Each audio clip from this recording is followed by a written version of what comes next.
Okay, నా సలైవాను దీంట్లో వేసి మూత పెడుతున్నాను. ఇప్పుడు ఏంటంటే మీరు దీనికి ఈ సారాస్కర్ లో పెట్టండి వాటిని అచ్చా, ఇలా హోల్స్ లో పెట్టేసి మీకు న్యాచురల్ ఒకసారి ఇట్లా లేచి Yeah.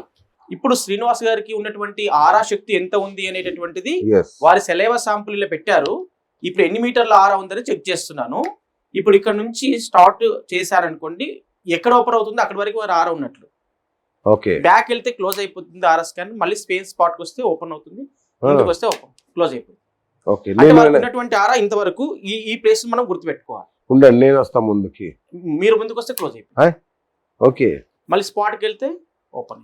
ఇది మీ ఆరా. మళ్ళీ వెనక్కి వెళ్తే క్లోజ్. అంటే దీని ఉపయోగం ఏంటి సార్ అసలు? ఆరా అంటే మనకు ఒక దివ్య కాంతి వలయం అని ఉంటుంది. ప్రతి వ్యక్తికి ఇంటర్నల్ కనిపించని ఒక దివ్య శక్తి ఇది. ఓకే, అది ఏంటంటే మనకి ఒక చుట్టూ ఒక కొలత వలయం లాగా ఉంటుంది. ఓకే, ఒక శక్తి కేంద్రం మనకి అది.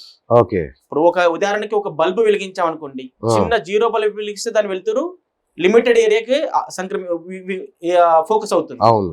అదే పెద్దది 100 వోల్టేజ్ 200 వోల్టేజ్ వెలిగించినప్పుడు ఏమవుతుంది, ఓకే, అది ఎక్కువ ప్రకాశవంతంగా ఎక్కువ వెలుగునిస్తుంది. ఓకే. అలాగే మనం చేస్తున్నటువంటి నిత్య జీవితంలో మనం మాలలు ధరిస్తుంటాము, లేకపోతే రింగులు ధరిస్తుంటాము, లేకపోతే ధ్యానము, తపస్సు, ఇలాంటి జపాలు, హోమాలు, మంత్రాలు చేసేటటువంటి వాళ్ళ శక్తి ఎందుకు ఎక్కువ ఉంటుందంటే, ఆరా శక్తి ఎందుకు ఎక్కువ ఉంటుంది, వాళ్ళ లోపల పాజిటివ్ ఎనర్జీ ఎక్కువ ఉంటుంది. కాబట్టి ఇక్కడ మనం సైంటిఫిక్ గా ప్రూవ్ చేయడానికి వాళ్ళ సెలైవ తీసుకుంటే, అంటే దీని వల్ల ఉపయోగం ఏంటి సార్? ఆరా ఎక్కువ ఉంటే ఏంటి ఉపయోగం, తక్కువ ఉంటే ఏంటి ఉపయోగం?